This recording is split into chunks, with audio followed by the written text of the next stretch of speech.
Good morning, everyone. Have you ever thought about why people say information is power?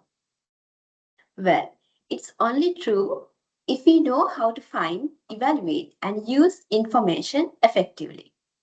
In other words, if we have strong information literacy skills.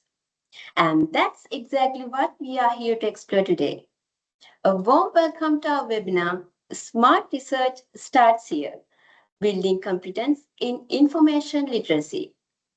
I'm Pasansa Kulasimha, and it's my pleasure to welcome everyone joining us today, both students as well as staff members.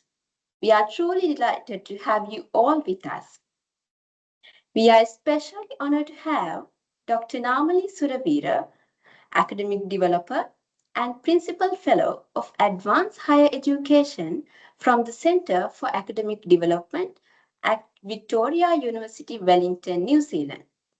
So, without any further delay, I'm pleased to invite Dr. Namali to lead the session. Thank you, Prasansa. Over to you, We are- Doctor. Thank you. And very good morning to you all as well. And also, I need to request to Not audible, Doctor. share my PPT. We can't hear.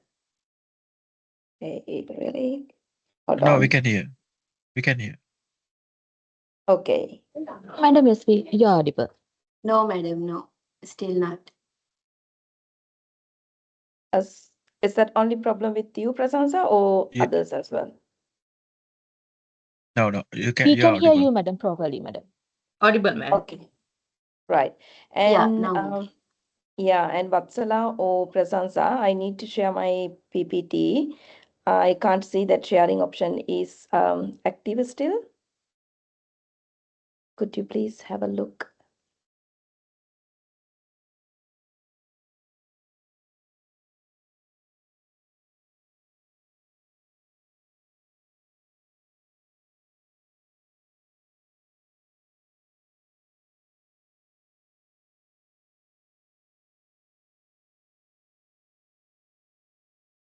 Vatsala, is it possible for me to share my PPT because I'm not be able to share that one because it's not active yet.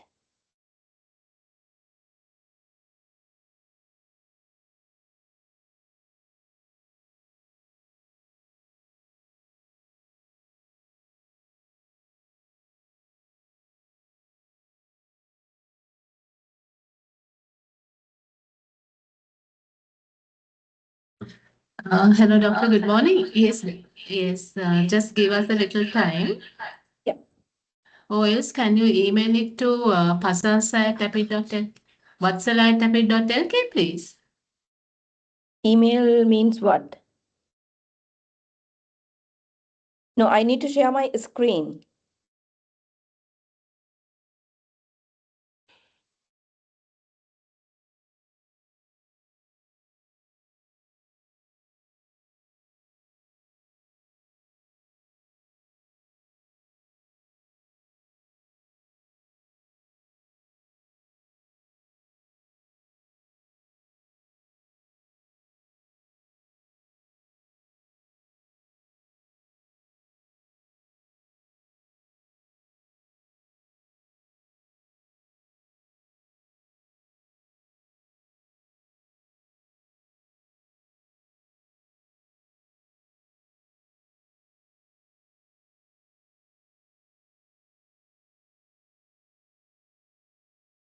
I'm sorry for the delay and waiting for their response.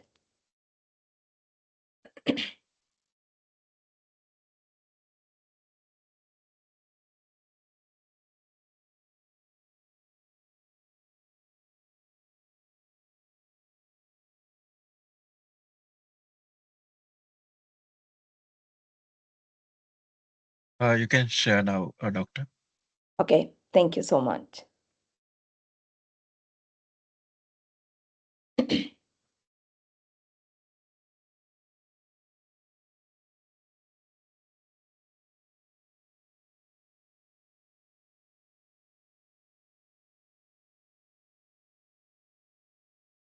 Awesome. Hope you all can see the screen now, right? Yes, doctor. Great. Okay. Cool. Thank you so much for your lovely invitation to be part of this webinar. And yes, as Vatsala and Prasansa said, so we are going to talk about information literacy.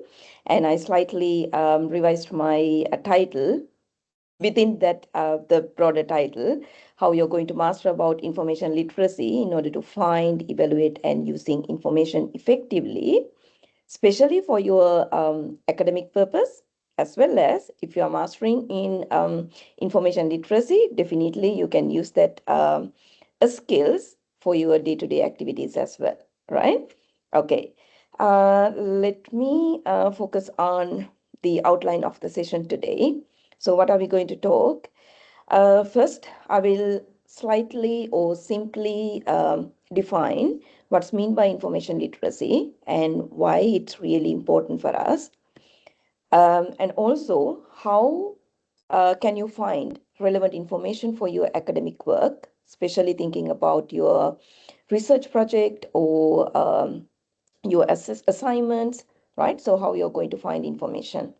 And next, I'm planning to focus or discuss on how can you evaluate that information sources in order to answer you or in order to respond to your research well or in order to use that sources well, right?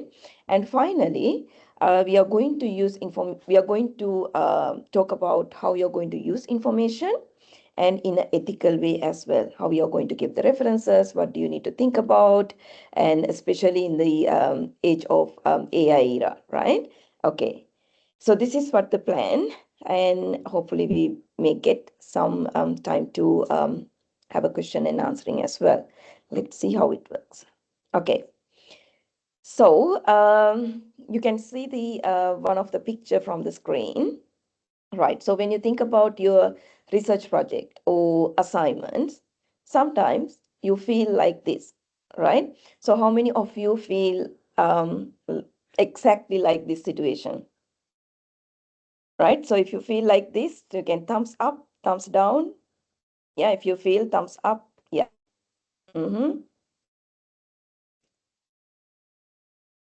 Great. Okay. Cool. How about this one? Is that it still looks like this? Right? What are your responses for this image? Do you think, are you also having this similar kind of, you're facing similar kind of situation as well? Cool. So you can see that everyone have that kind of similar situation, or if you need to address sort of problems, or if you need to deal with some of the research projects, or if we need to work on our assignments. Basically, at the beginning, we all feel like same, right? So that's where we need information literacy in order to prepare ourselves well to get relevant information and to address your research problem or address your assigned task and so on, right? So let's see, even though we start with this kind of image, so you can end up with this session with clear idea about how you're going to plan your task next, having this understanding about information literacy, right? Okay, here we go. Cool. So here I'm going to define about information literacy very simple way. So think about any situation, think about your academic journey, your education, and where that you need information. You need to collect some information to prepare yourself to answer your assignments or to your research project, right? So there are different situations that you need information. So first, information literacy is start the identify how do you know that the need of information. So what sort of information that you need to answer particular things, because different information require for us to uh, face into the different situation as well, right? So information literacy starts with your ability of recognizing where when that information you need And also, there is an ability. You should have an ability to find those relevant information, right? And also, not only that, you need to evaluate information as well. So if we are information literate person, I'm not happy with all the information that I received. So I have a sort of evaluation process to see whether that information is good enough, or is that false information. I'm not happy with that information, or I'm happy, totally happy with that information. So I have sort of that kind of evaluation, right? So that's what we need to improve. So we need to identify about how we are, which type of information that we require, and where I'm going to find those information, and how I'm going to evaluate information to get the best information to answering our research problem or the questions, and how am I going to use information effectively and efficiently to address our information requirements, right? So this is the simple way of thinking about information literacy. Whether I know that what kind of information that I need, do I have an ability to find those information, do I have an ability to evaluate them, whether it's good or bad, or enough or not enough, and also am I know that how to use information efficiently to address our information requirements, right? So that's all about information literacy. And even in the technological advancement, right, currently, even though we use AI, it's still relevant, right? So in the age of AI era, so we are calling about AI literacy. But in this presentation, I'm going to talk about AI a bit and bit as well, but mainly focus on information literacy. But where it's relevant, I'm going to talk about AI as well. Okay. Right. So next, why that information literacy is important, right? It's really important, not only about for your academic life. So you need information literacy in order to succeed in your academic journey, right? And you don't need to waste your time. You know about what you're finding. So quickly you can grab your information, and then you can move forward, right? And also, you are not only thinking about your student life. So one day you are going to graduate from your program, you are going to finish your course, and then you are going to work with some of the employees, right? And then employers looking at those kind of skills, because when you work in that work environment, you need to represent yourself as an information literate person. You know how to do, you know how to get information, how to manage, how to get decisions, and so on. Okay. And yes, and informed decision making, it's really important, because we won't be able to come up with really advanced or really successful decisions without having relevant information or relevant data, right? So we need to justify uh, most of time, why am I holding this decision? So that's also part of the information literacy. So if you have that literacy skills, it's really important to come up with particular useful decision making, right? And not only that, there is a possibility for you to improve your critical thinking, because you are arguing lots of time, why I'm using this one, why I'm not using this one, how can I prepare myself, and sort of things. So you always to practice your critical thinking. So it's improvement as well from your side. And not only that, not only about your student life, not only about your work life, it remains throughout your life, right? Whenever you need, you know how to do and what to do, and so on. Okay. So that's why it's really important, and I'm glad that your library staff members recognize that importance. So that's why we are here to talk about all these things. Okay. Right. So I'm asking one simple question from you.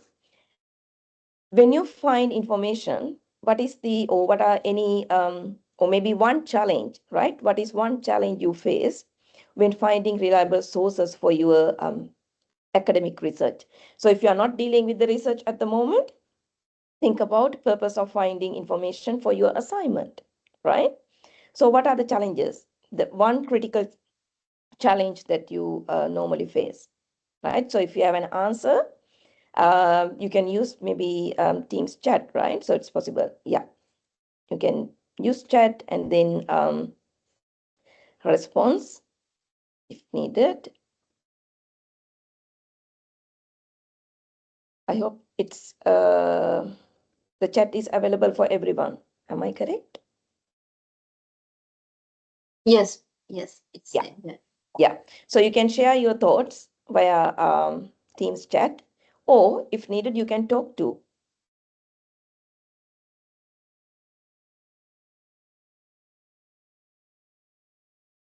Any challenges that you want to share? Madam, so I'm a postgraduate actually, I'm not undergraduate, but I'm Yeah. also facing to certain problems where we don't have access to the some private but really good research publications and all. So that's one concern that I have, my Cool. postgraduate. Okay, thank you. Right. Any other challenges?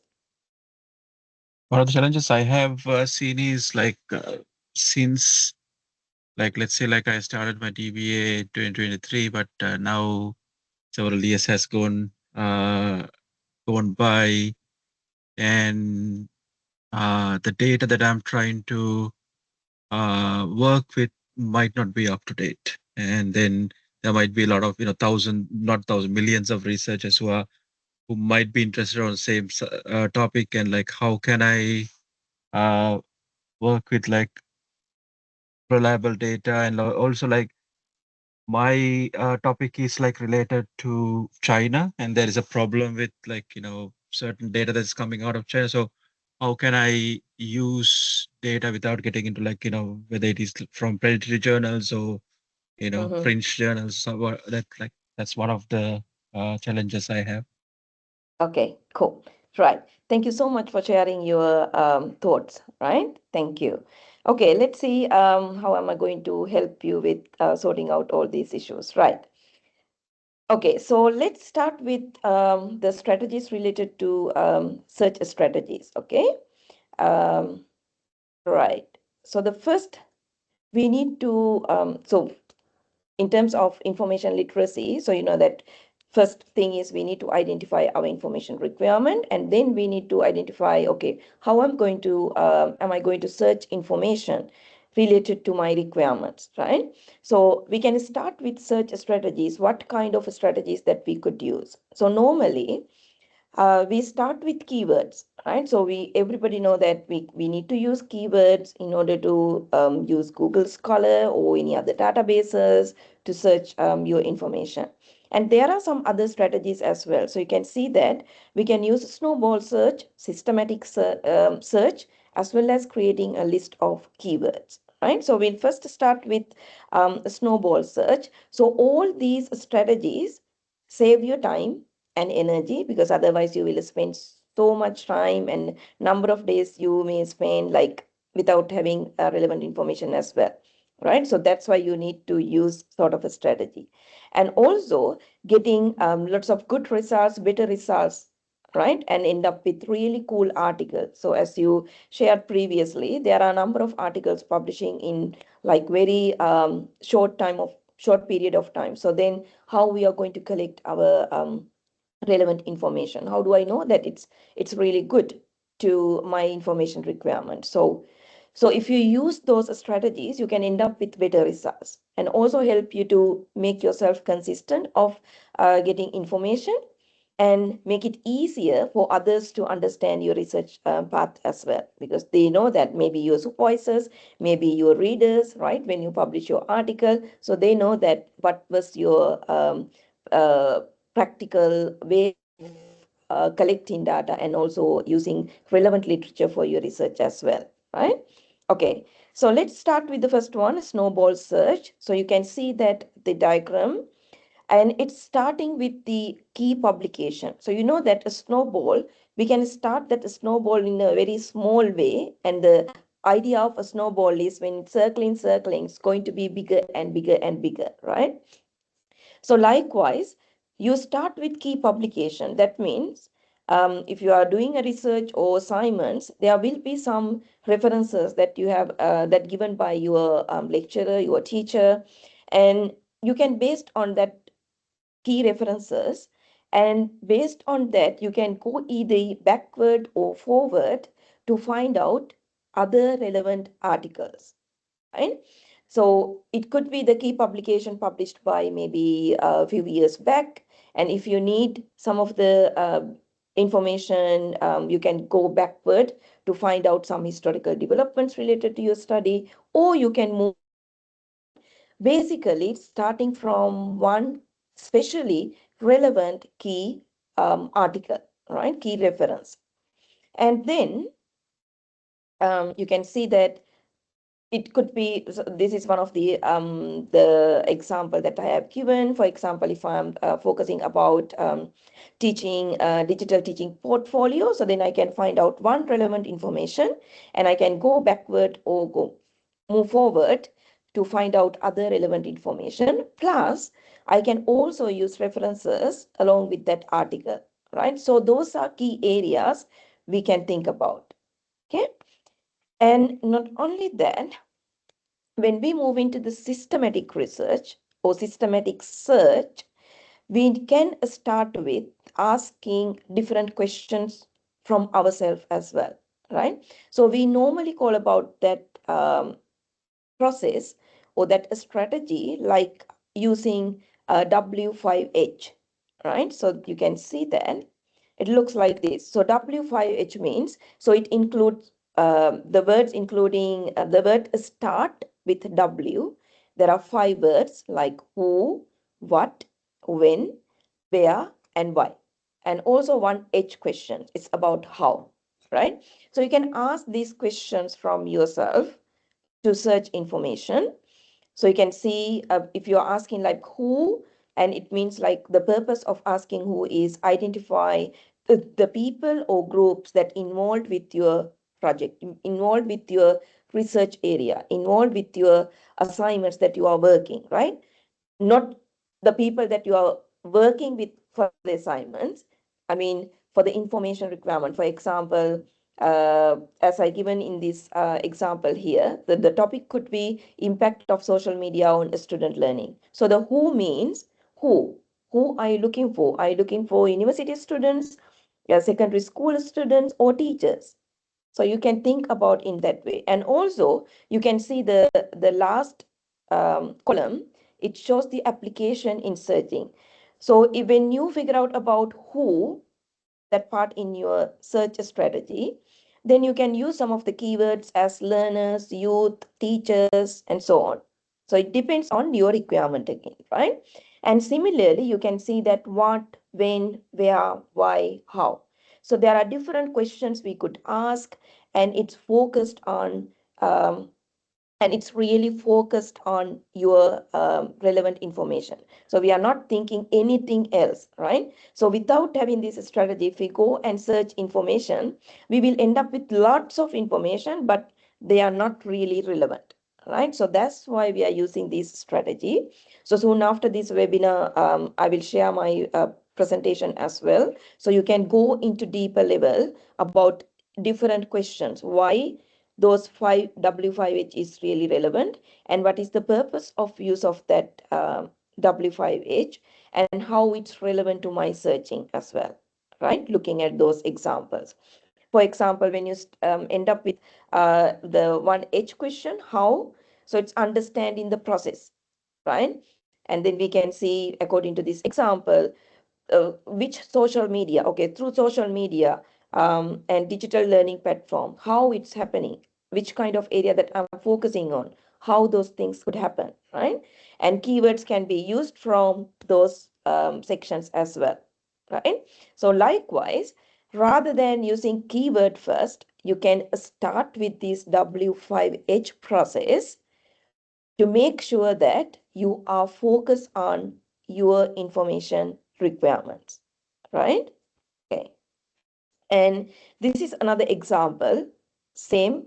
process, and I have given different examples to understand really well. For example, let's think about my information requirement is I want information about game industry.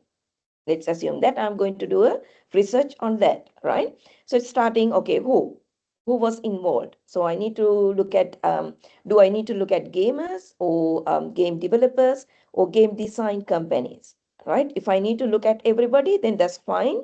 If I need to look at one particular group, then I can start with that, right? And also what? So I'm asking what happened. So I need to understand what happened, right? So is that the traditional game industry? Do I need to understand that? Or am I focusing on mobile game industry or other game industries in different countries, right? If not, when did it happen? So if that time is important for me. So then if the time is there, so then I need to check, okay, am I focusing on game industry today or am I looking at a few years back, right?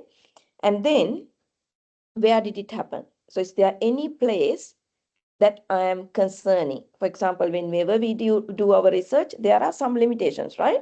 So it could be the Sri Lankan context, it could be the China, as one of the colleagues shared right now, right? There could be different context. So you can specify those things early as well, right? And then why? Why did it happen? So you need to understand those stuff as well. So why does that game industry have a market, or why do you need that information? Is that information needs for essay or thesis or something else, right? And then finally you can end up with how did it happen? How is the game industry popular in Sri Lanka? So what sort of area I need to focus on? So likewise, these strategies will help you yourself to focus your information. Oh, it could be like focus on your information retrieval, right? Otherwise, we will end up with lots of things, but it's not necessarily relevant for our requirements, right? So those are one of the strategies that you could use it. And you can see that if we are not using those stuff, right, those strategies, we maybe end up with number of search results, but you can see the relevance of that information could be low, right? So our number of search results go high, but relevance could be low. But if you can see, the number of search results are low, but then the the relevance is super high. So that's why we need to use sort of strategies to practice our, or maybe use our that's why we need sort of strategies to use in our information retrieval process, right? Or information searching process. Okay. Right. And then you can check later on or after that, after you deciding all this stuff, and then you can come up with different keywords as well for information searching process. So you can see, you can create list of keywords. It could be broader terms, it could be narrow terms. So you can come up with different key terms rather than based on one particular or two or three keywords, right? So you can have a broader, narrow, or maybe related or singular plural forms if needed. And if you need more synonyms words, you can go for it. Now it's pretty easy, right? So you can use some of the AI tools to come up with different synonyms as well. It's okay. And then use those terms for searching, right? And if you are looking at any other foreign language, then you need to spell correctly as well, um, like that. So this again will help you to prepare yourself to start with better searching. Okay, right. And then in order to create the keywords, or in order to create your keyword list, there may be a different steps as well. So as you can see in the previous slide, so you can see that how it divided into different forms. And also there are different steps. So you can see, you can start with research problem or research topic. You may have the title. In this case, I got one title shows the wage gap for women in Sri Lanka. I need to find out more information about those related area. And then how I'm going to find the information? Um, I need to find those information in academics sources. It could be I need to find out sources from academic databases, right? So I need to identify relevant databases as well as which information that I need. So I need to use keywords to search well, right? So step one is find your keywords, and you can highlight what are the keywords in your title. In this example, it could be wage gap, women Sri Lanka, and then you can step two. You can expand those keywords, finding relevant synonyms, right? Related works. Earlier, we have used thesaurus, right? So previously, I told you about like use of AI. Yeah, of course, you can go for it and then come up with different synonyms as well. It's easier for the search. And yeah, so these are the step two, wage gap women in Sri Lanka, and expand keywords. You can see that how it's expanded because different articles could use different key terms, right? If we are not using different key terms, we will miss most um, relevant research projects or most relevant information, right? Not only that, you can expand the concepts as well based on your identified key terms.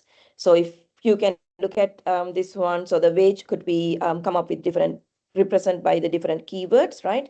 It could be compensation, earnings, income, pay, blah, blah, blah. But expanded concepts could be discrimination. Why? Because the wage gap for women in Sri Lanka. So that could be one of the particular area I'm looking for or I'm interested in, right? So you can come up with those decisions as well. But as you can see, it has steps to follow, right? Okay. And this is another useful thing for searching. You can use different or combination with keywords using Boolean operators. So there are three normally we are aware of, like and or not, right? So you can see from this example. So and is like if you want a results include in both terms, for example, game industry and Sri Lanka.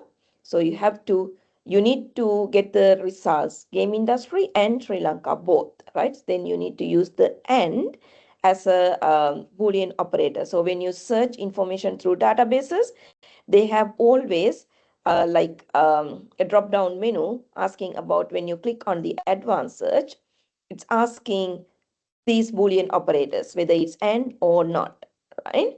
So you can use and for narrow your search results. That because we are looking for both terms or many terms by using and combination.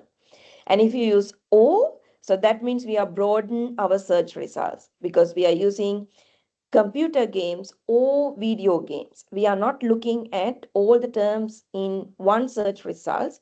It could be, there will be search results coming with computer games only. There may be video games only, right? If you are looking at both terms in one particular search results, then it's going to be narrowed down again, right? So that's why we are using and we use O in order to broaden our search results. Sometimes there are some situations that you want to broaden your search results, not only always narrow down. Okay, so now you know the strategy. So you can use and to narrow down your search results. You can use O to broaden your search result, and also again not term, you can again narrow down your search result as well, right? Not only that, apart from that, you can also use these marks in order to get the correct term. For example, if I need to have the serious games, that's the only word that I'm looking for, that I can use this strategy, right? And also you can use the asterisk mark, question mark, right? And also the hash mark, that's called truncation. For example, we can start with game and plus asterisk mark. That means we are looking for the word starting from GAME, but it could be number of search results, right? It could be different terms come up with. For example, it could be games, gaming, gamers, we are looking at everything. So if you are open to get results for everything, you can use those truncations as well, right? And it's again broaden your search result. So these are again another strategies to work with, use some of the keywords in a proper way for your searching. Okay, right. And here we go. So you can use or you can find different key terms by using the available chat GPT as well. It could be chat GPT or Copilot, Gemini or other AI tools. Yeah, get use of all these things to come up with different synonyms, keywords, and so on. So it will show you, give you the correct or give you the information very quickly, right? So previously we have to think about by ourselves, but now there is a support. Why not using that support in a good way? Okay, right. And now I'm moving to the second stage about where do I find information. So there are a number of sources available for you to find information. It could be online sources, that could be printed sources that's available in your library, or online version available in your e-library, or other online sources. Okay. However, information you can found on the internet. That means if you need kind of information that need to find out about what's happening just now, right? So you can see from the screen clearly what's happening now, like in this at this moment. So then in order to find those information, you need to try these type of sources. What are, it could be social media, it could be other blogs, right? And if you need to find currently daily information or popular events, you need to go for online news or newspapers, broadcast media, and so on. However, you can see when you move into the other layers like green and blue and other layers, that's where your research projects comes up, right? So the starting point is like general information. So if you need to find information like print or electronic formats, again, looking at your original research focused on a topic, definitely go for databases, right? Different databases, books, statistics, and so on. And looking at in-depth information or historical information, again, you need to find out historical newspapers, magazines, and other stuff. And again, if you want to find out credible background information, uh, your broad overview of topics, right? So that means you need to go for, again, subject encyclopedias or reference books and so on. So now you can see that how that you are going to find information. There are different approaches. So you need to focus on what's your requirement, whether are you looking at the quick information that's happening now, or whether are you looking for those kind of particular information, research based information to use in your study, right? And you can see how broad this area, and you can go for relevant sources as well. I know that definitely your library is providing a super helpful support for providing relevant information sources, either online or offline. Go and use them. Okay, right. And yeah, this is the primary we normally identifying, like there is a primary sources, secondary sources, and tertiary sources. That's another weave. And primary sources, that's just new information. It could be original data, research outcome, and so on. Secondary sources, that secondary sources has developed from based on primary sources. It could be the publications like research article, journal articles, books, and so on. And also, if you want to have the secondary sources, you can go for it. But if you're looking at more primary sources, you need to find them. And tertiary sources, based on secondary and primary sources, they developed tertiary sources. But mostly for our research focus, we are looking for more secondary sources based on what has published by the other researchers in this particular subject discipline, right? So you can identify more secondary sources and go for it. Right. And where do I find information? Again, there are online information availability in different formats or different platforms, right? It could be, you can start with basic search engines using Google Scholar or other search engines, right? Or maybe research networks or websites. could be ResearchGate, it could be SSRN, right? If you're not aware of, make sure that next time you can go and search as well, right? Apart from the databases available from your research library, okay? There are different venues, and also Microsoft Academic Search and e-databases, electronic databases, journals, and books. So you can see different databases available. Yes, those are many or more available from your library as well, from the e-library. Okay. And there will be institutional e-repositories. I knew that Abbott Library also having some e-repositories as well. So you can have a look what the information they sharing, how it's relevant for you. And not only that, there are a number of open access journals available in the world now because of the financial issues and so on.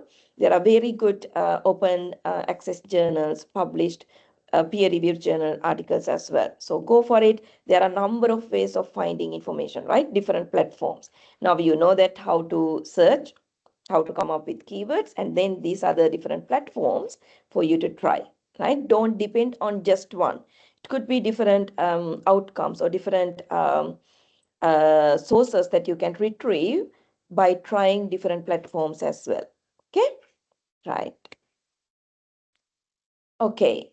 And also you can see if you start with Google and Google Scholar and going to databases, you can see how it's range your requirement, right? If you need to have an interdisciplinary researchers like in a broad level, don't worry, you can start with Google. But if you're looking at more research based, you can go for Google Scholar. But more looking at subject specialized searches, go to the library and also use more databases as well. There could be specific databases available for different subject discipline too, right? So you can search using them. If you end up with Google, now you can see that it's broad. It's not specified. Okay. And what are the AI tools, right? That's also important in this area, in this era, because not only available of databases, but yeah, why not we are using available AI tools, right? So that's also supportive environment. But I mean, at the end of this presentation, I'll talk about how you're going to use them ethically as well. As a researcher, as a student, you need to perform well enough using AI tool ethically as well, because it doesn't mean that AI is to perform on behalf of ourselves everything, right? So you need to learn. Learning part is most important in the university education or somewhere else as well, right? So if that needs to be highlighted properly, right?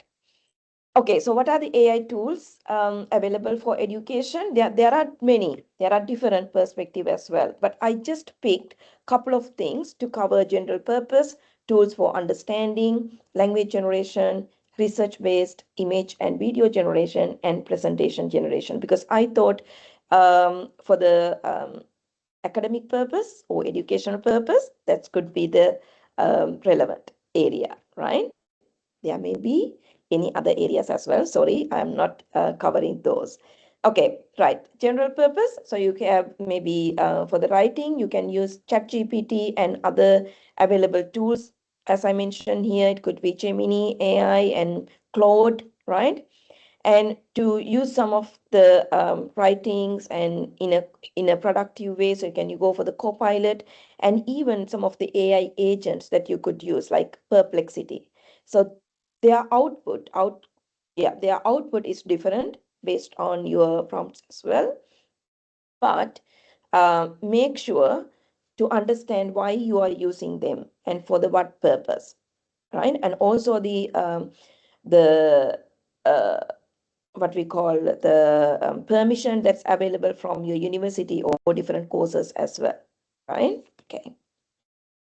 And it doesn't mean that your research can be written by other AI tools, right? So you can use it for different purposes to help, right? To get help. Okay.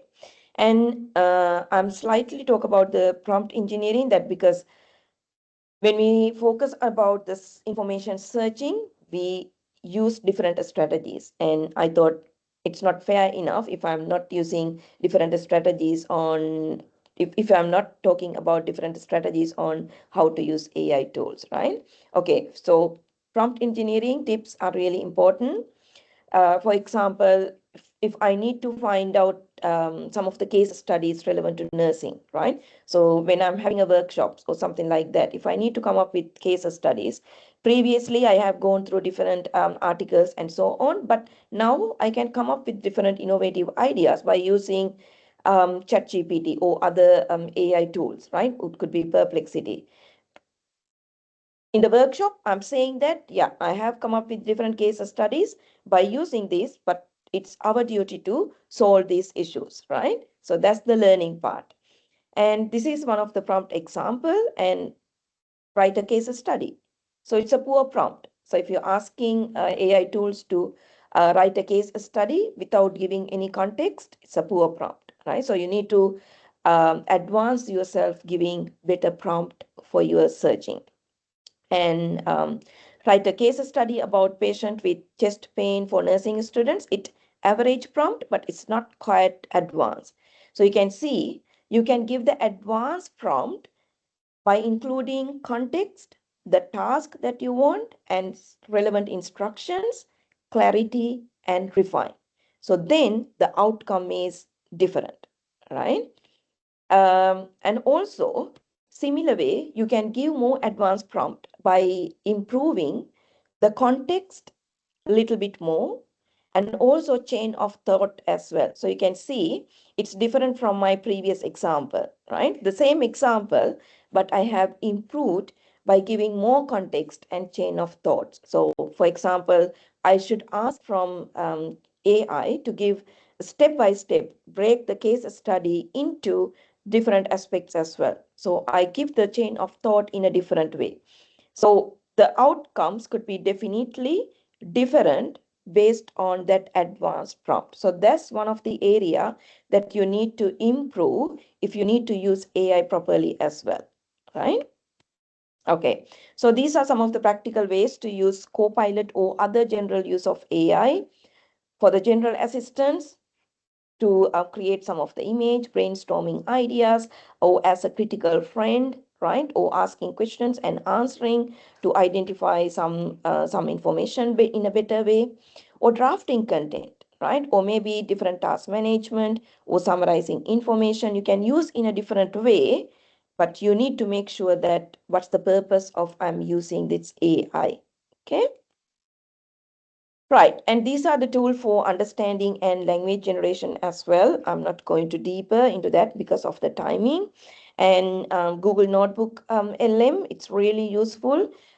Here also students use in this university, um, we actually, our one is the Copilot, but also students use Google Notebook LM highly in order to come up with, that based on the lecture notes, they will come up with some of the podcast and so on, it based on their requirements. So for the different purpose they can use it, but use it properly. And research based, there are a number of tools available for research purpose. As you can see, these AI tools specifically, I would love to highlight these three: Research Rabbit, Connected Papers, and Lit Maps. So you can see what are the key features of those three. Connected Papers is visualize related papers based on seed article, right? Can you remember that we started with the snowball searching strategy? So likewise, seed article, based on one article, it shows or visualized relevant papers. And lit maps, citation tracking and literature mapping and everything. And research rabbit to again give the dynamic graph about papers that we are looking for, right?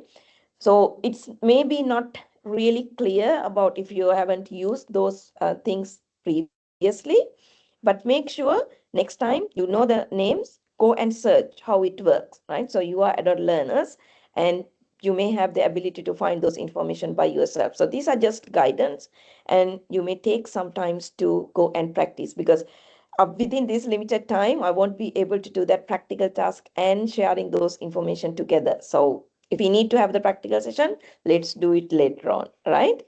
Here we go. And the image and video generation. So these are a couple of examples. Try, right? Try how you're going to use those tools. And presentation generation, yeah, Canva is one of my the famous or lovely tool as well to develop different posters or other designs, right? So you can go for it different things as well.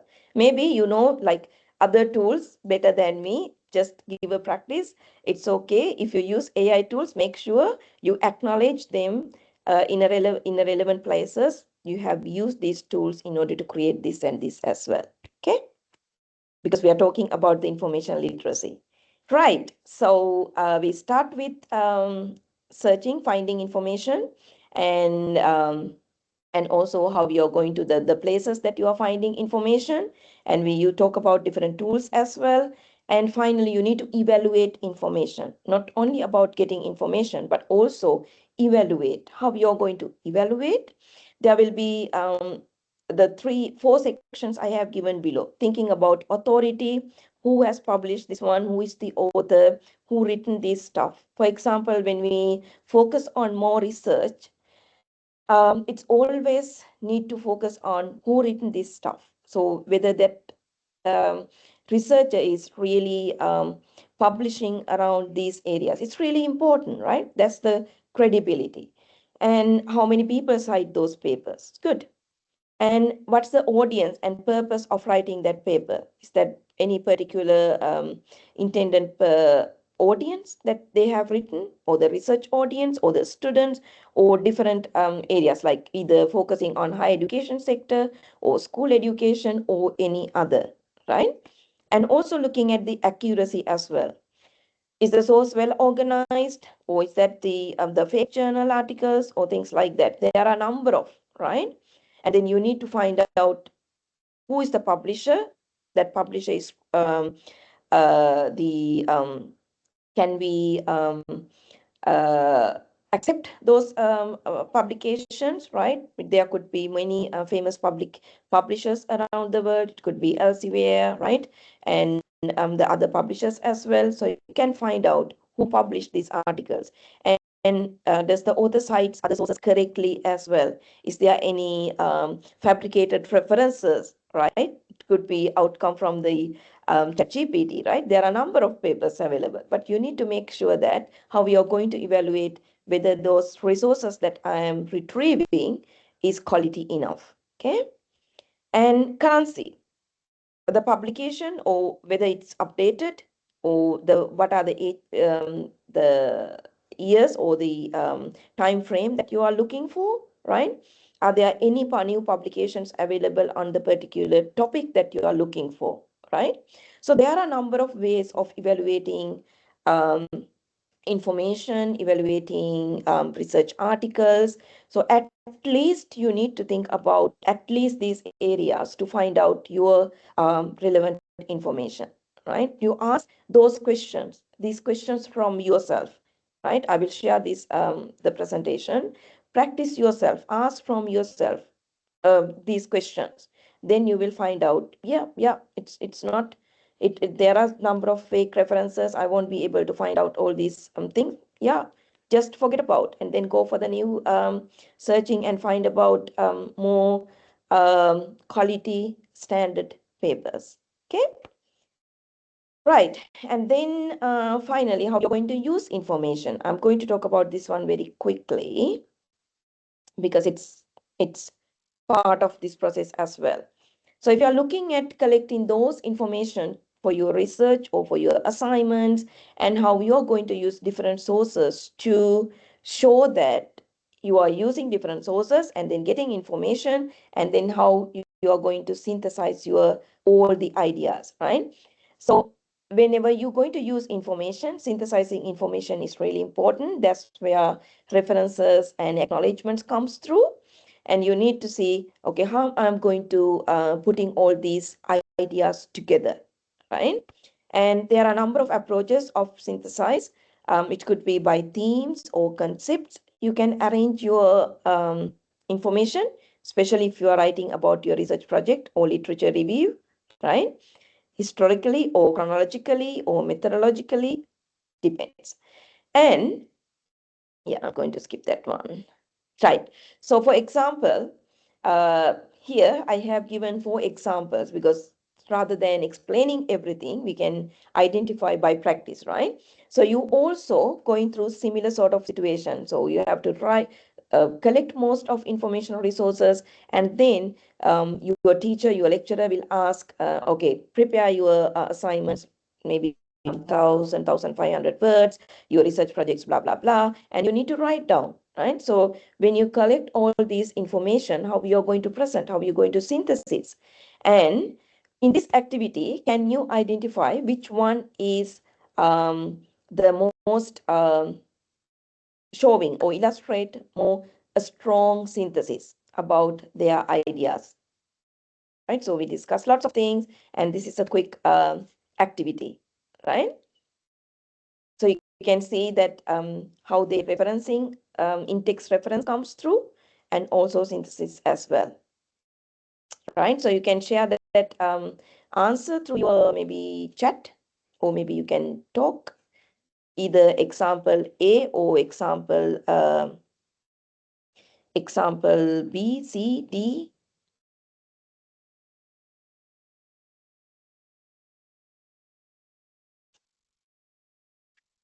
Any answers?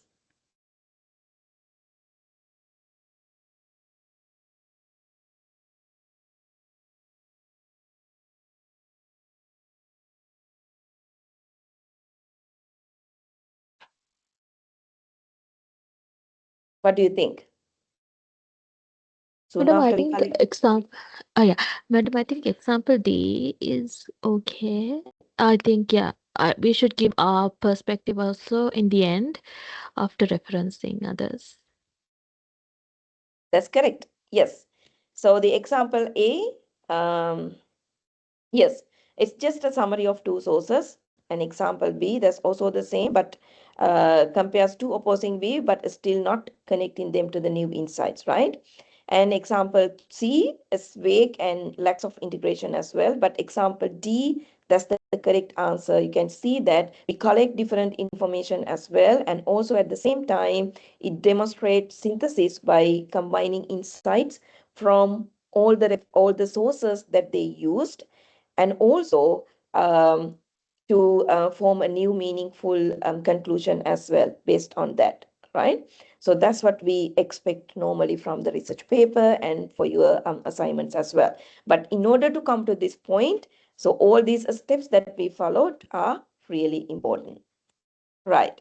And this is one way of collecting all your data. It could be through your reading, right? So it could be some of your electronic way of collecting things. Normally, we can use Sotero or other reference management tools to make sure that you are keeping track, right? So either manual or online version, somehow you need to manage your information well as well. That's part of the information literacy. Right. And finally, how you're going to use information. So it could be, yeah, just give me a few seconds. Uh, just give me a few seconds.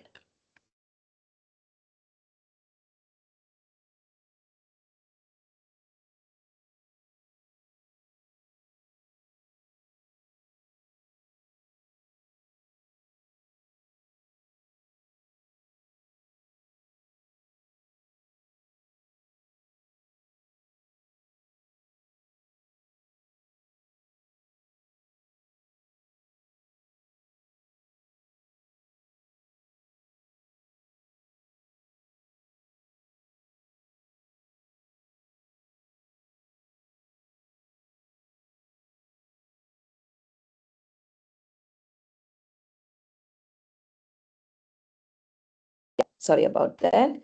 Right. Yes. So the last section, how you're going to use information, right? So that's where references are really important. So if you are not adding references, that means you will face the plagiarism situation. So that means you are collecting information from other resources, but you are not acknowledging well where you found those information, right? So if you use references correctly, you can avoid plagiarism, and also you give the credit to the author where that you collect information properly to show that, right? And also because it's not your own idea, and you need to show the original source as well. Sorry, original source as well. So it comes like in text citation, you give the short reference, and at the end of the paper, you give the long references under the reference list, right? And you can use references in order to demonstrate your knowledge. So you are doing your things ethically as well. So you are well established researcher. You find all these information correctly and also use them and also acknowledge them as well. And also you can lend credibility to your work as well. So it's actually shows as a credible researcher or credible students how you work with all this information. Either you find those information through AI or other sources, manual or electronic or online, whatever, wherever. So you have to use those references, right?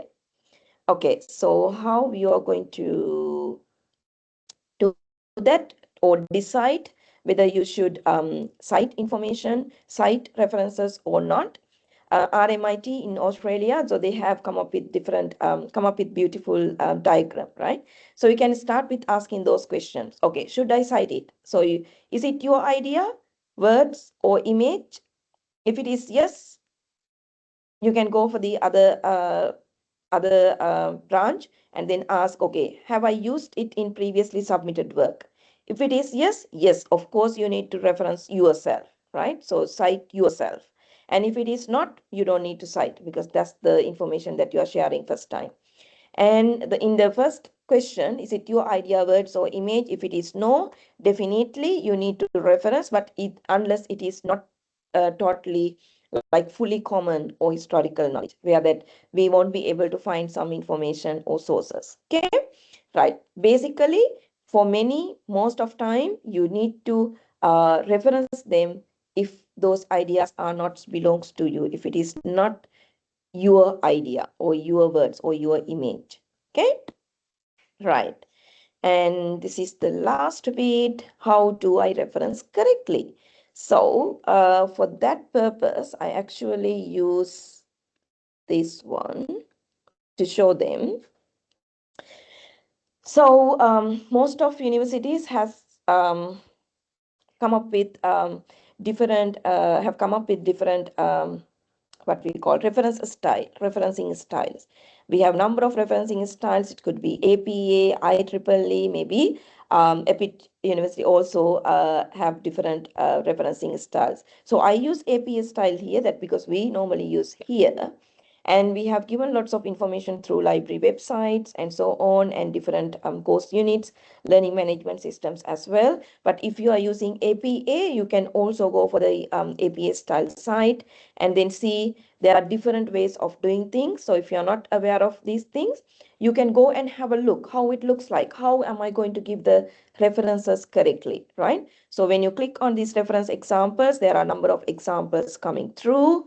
And yeah, so you can see it could be textual works, data and assessment, audiovisual media, and you can go for different examples from here as well. It could be journal articles. So how am I going to reference them, right?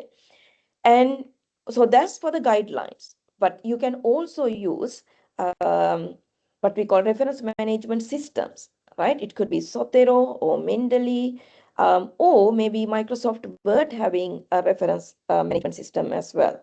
So it gives an outcome as a reference as an in-text citations, or at the end, if you want to develop your reference library, it will help. So in that sense, you don't need to think about like where that dot comes, where that comma comes, where that the bracket comes, where that I have to include the URL and year of publications and so on. You can get the idea by looking at these guidelines, but it's really good if you could use those reference management tools like Zotero or Microsoft Word or Mendeley, right? Yeah. And also in terms of using AI, so that's, I mean, when we, so this is where we used ethically use of information, right? So we find information, we use information, and then we need to acknowledge. So that's where references comes. So if you use AI as part of producing some of the information for your study or for your assignments or for your other purpose, there will be, I'm not so sure how the app it works, but normally different institutions have different AI policies. In my university here, Victoria University of Wellington, we have AI guidelines and AI policies for staff and students. So you can see that in the student guidelines, it clearly mentioned understand what is AI, consider how you are going to use AI, and get to know the availability, and then how you're going to acknowledge when you use AI, and so on. So all the guidelines given. Apart from the university-wide guidelines, there will be other guidelines available according to different courses as well, because the use of AI in different courses, it's different. So each courses um, each courses just published their own customized AI guidelines for their users, saying that what extent that you allow to use AI, if you are using AI, how you are going to use them. It's like that, right? So those guidelines are important because that's where students know how to use AI in a responsible way in the university, right? Okay, so then if you wanna if you wanna cite, if you use AI, ChatGPT or other AI tool, how you are going to cite them, right? So if you use APA a style or maybe other different style, so this is one example, right? If you use ChatGPT, definitely, so this is an example, as you can see. So this is what where you use ChatGPT, and you need to reference. That's what ethical use of AI. So you properly say what, why, how, think about that W5H questions as well, and what purpose that I have used AI, right? And tell them, and then reference which tool that you have used. Not only that, you can also need to, in here, we actually ask them to add the generated text from the AI as an appendix, right? So then everybody knows that how these students work, how they have been using AI in terms of producing their particular assignments, right? So which area. So that's why particularly that guideline comes first or the policy comes first, then the students need to adhere into that guidelines and policies and then use the AI to work with that one, right? If you use, make sure that you properly say, how am I used? How I have been using AI for this particular activity, right? Hope it's clear. And yeah, and there are different other sources available online as well. For example, this NIST library. So you can see that citing different citing information or citing information that you used if you used AI tools. So that's how they actually using different citation styles. It could be APA, MLA, Chicago, and if you are using graphs or other things, how you're going to cite them, right? If you use the chat GPT or other AI tools, right? So that's how you're going to ethically use them. So that's your responsibility. Um, Tell them what sources you used, how you have been using it, and this and this. Okay, right. Okay, I think yeah, that's me. So that's what I tried to organize within just quick time within 1 hour. Yeah, so the question and answering session also we can go ahead depending on the timing very quickly, because we have started the session very late and then I took another time to cover that times period as well, right? So at last, so you can ask, I'm trying to ask this question from you. So based on your, maybe by listening to this session, but we haven't done any hands-on training, but by listening to this session, if you find something useful or what you would like to take after this session, right? And you can add your thoughts into your team chats, or you can talk to me, or you can ask questions as well. So after attending to this type of seminars, it's good having a sort of action points with you as well. Okay, I knew that one, how I'm going to use it, and I know how to do that, right? So and so. Okay, so that's me. And yeah, open up for any questions. Madam, it's again Sanjali, postgraduate student. I would like to ask, there's a bit of difficulty in finding actual data in the current market. So because of that, it's a bit hard because for us, as postgraduates and doctoral students, we have a question where we have to find data from Kanta or McKinsey company or something like that. Is there any open sources to collect data like those big companies? Like, we have somewhat, I don't have much experience in that, but I want to have. So, yeah, that's my first question. And the second question is, it's a bit hard to verify a good research journal when we are publishing our research papers, and also when we are referencing our research papers. It's I think it's important for us to know if it's a good journal or a research paper to mention. I would like to have your opinion on both questions. Thank you, madam. Mm-hmm. Thank you. Yeah, I think it's a good question because there's two parts. So the first one, I think it's good to look at they asking about like W5 questions again as well, and also think about the data that you are looking for. From which companies are they available? Do they have any reports? Are they publishing it? How they're going to publish their data, right? So you need to find out like a little bit of background research around that, how and where you could find it. So it could be available for the public, it may be not, it could be available like a report. So that needs to be identify how those data looks like, right? And because it's different from different organizations, different institutions as well, not everything publicly available. So if it is really required for you to get it, and then sometimes we need to contact those organizations directly as well. So that's again ethical use. For example, you can, if it is relevant for your research, then you need to contact some of the organizations directly saying that I'm doing this research, this and this and this, and I received my ethical approval to conduct this research and would like to get data from this and this. So you can contact them and then find information if you are not willing to find those information publicly. Okay. And the next one, finding about the good research articles and so on. Use databases. If your library is available, giving database access, use them. So for example, EBSCO, other databases, the Oxford, whatever,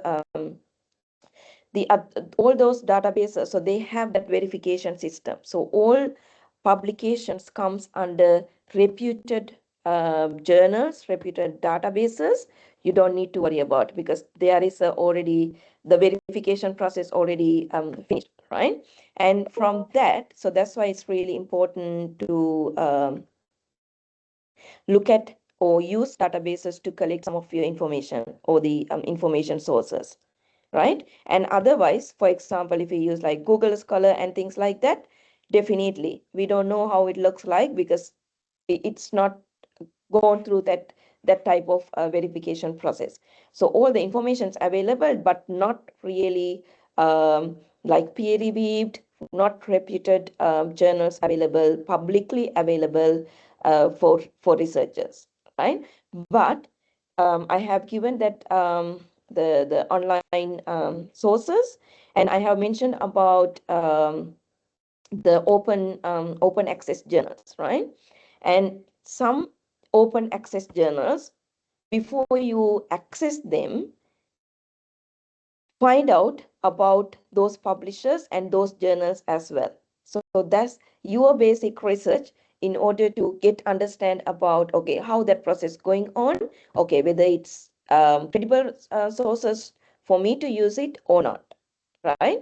So there are different ways. For example, you can use their citation, their ranking, the journal ranking, and so on.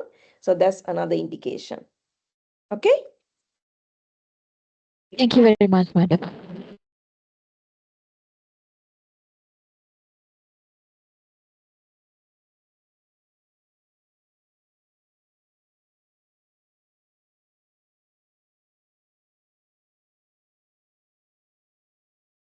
Any other questions or not? Okay, I'll check the chat box.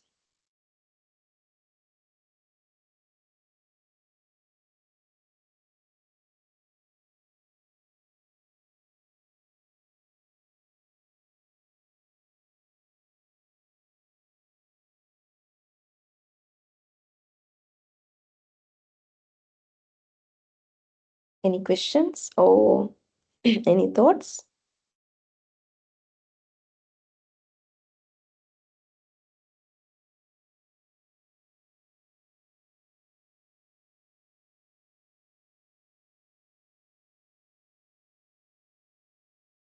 Okay, I don't think if there is no such questions, then is it possible for us to wind up the sessions or how it looks like? Yeah. Actually, thank you, Dr. Namali, for your valuable insights.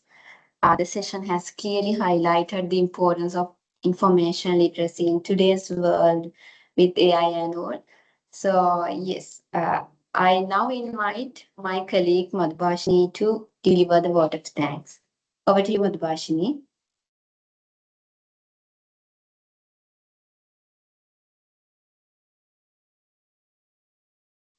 Thank you, Prasansa.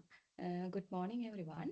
As we conclude this session, I would like to thank all of you for joining, and your participation had made today truly meaningful.